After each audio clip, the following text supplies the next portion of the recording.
se retrouve aujourd'hui pour une vidéo un peu spéciale où vous allez apprendre un peu plus de choses sur moi, des choses particulières, des choses peut-être propres à moi ou peut-être que vous aussi vous avez des problèmes comme ça, vous avez vécu des choses comme ça.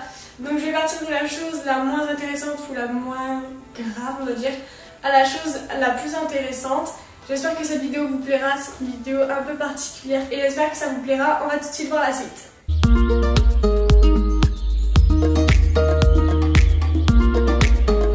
Pour commencer cette vidéo, on va partir, donc comme j'ai dit, du moins intéressant au plus intéressant, en commençant par mon plus jeune âge jusqu'à à peu près aujourd'hui.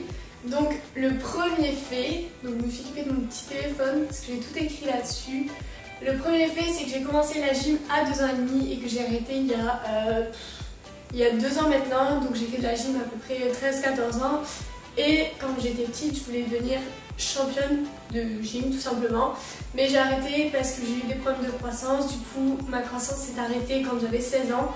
Et je fais 1m50 et je ne veux pas grandir. Le troisième fait, c'est que, ce qui m'arrive un peu tout le temps, c'est que je tombe dans les pommes pour rien. Le fait que je vais mettre des lentilles par exemple pour Halloween, pour pouvoir déguiser mon costume encore plus, je vais tomber dans les pommes, des prises de sang, je vais tomber dans les pommes. J'ai fait mon premier tatouage, le premier trait vraiment, il avait à peine commencé, je suis tombée dans les pommes. Donc je tombe vraiment dans les pommes pour tout et n'importe quoi. Quatrième fait, c'est simplement que j'ai fait ma première crise d'angoisse dans une gare. J'avais fait une soirée, très grosse soirée et je m'en étais pas remis complètement, j'étais complètement à l'ouest, j'ai fait une crise d'angoisse complètement, j'ai appelé ma mère, je ne pouvais pas rester là, j'ai fini à l'hôpital ce jour-là d'ailleurs et je n'ai pas dormi pendant une semaine après, j'avais peur de mourir, j'avais peur de... En fait quand je bois ou quoi, ou d'autres trucs, je me fais des films, j'ai peur de mourir, j'ai peur qu'il m'arrive quelque chose, du coup j'arrête de dormir. Et après ça vient, je me fais des films de ouf dans la tête, alors que ça sert à rien quoi. Donc voilà, le cinquième fait, et le sixième sera vraiment le top du top, parce que pour le moment, bon c'est juste un peu plus sur moi. Le cinquième fait, c'est que si je ne faisais pas photographe dans ma vie, si je n'arrive toujours pas d'ailleurs, j'ai eu mes diplômes etc, mais est-ce que je vais réussir comme c'est un métier très compliqué?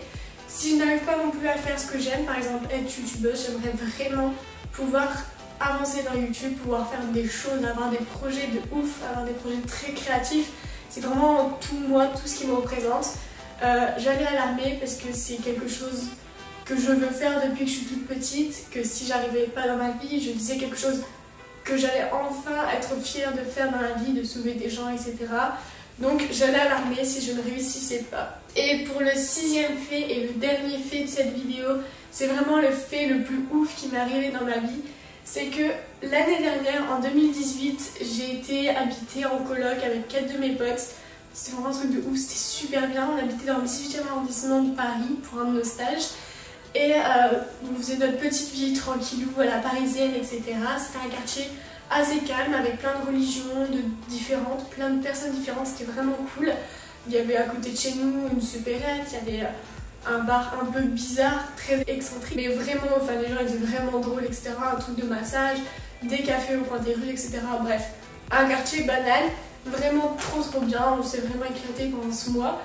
Et une semaine après qu'on est parti, même pas une semaine, je crois 3 jours après qu'on est parti, on voit à la télé comme quoi il y a eu un attentat dans le 2e arrondissement, donc un homme, un Tchétchène, il avait abattu un homme à l'arme blanche et il avait fait 4 blessés, donc cet homme est mort d'ailleurs, il est mort dans le 2e arrondissement il me semble, je connais pas l'histoire par cœur, je sais juste qu'il y a le nombre de blessés et qui il est. Et ce qu'on a su, c'est que ce monsieur était notre voisin. Donc cet homme qui a fait cet attentat était notre voisin. Donc on le voyait sûrement tous les jours, on lui souriait sûrement, on disait sûrement des paroles de politesse comme bonjour, etc. Donc en soi la morale de l'histoire c'est que vraiment on ne sait pas sur qui on peut tomber, on ne sait pas à qui on peut faire confiance, que ce soit des amis proches ou même pas proches, que tout peut changer à un claquement de doigts et que c'est vraiment dingue, je trouve ça vraiment dingue d'avoir habité avec quelqu'un qui a pu faire un acte aussi terrible que ça. Mais voilà, donc c'était l'histoire la plus folle, j'ai envie de dire, de ma vie et que ça m'a vraiment marqué. Je suis vraiment très triste pour cette personne, ce monsieur il me semble, qui est décédé pour rien du tout, il a rien demandé. Mais voilà, c'était l'histoire de ma vie, c'est quand même un truc de fou. On a été très perturbés après ça, on s'est dit bah merde, comment ça a pu se passer? Et du coup voilà, donc c'était le 6e fait, le petit fait bonus, le plus, on va dire pas le plus important, mais le meilleur de l'histoire. En tout cas, j'espère que cette vidéo vous aura plu. N'hésitez pas à mettre plein de pouces en l'air, de vous abonner surtout, c'est super important. J'espère que mes précédentes vidéos vous ont plu. N'hésitez pas à mettre des commentaires si vous avez plus de questions à me poser ou sur mon Instagram qui est mis dans la description juste en dessous. Et n'hésitez pas à mettre la cloche pour recevoir toutes les notifications le samedi à 15h. Et je vous fais plein de bisous et je vous dis à la prochaine. Bye!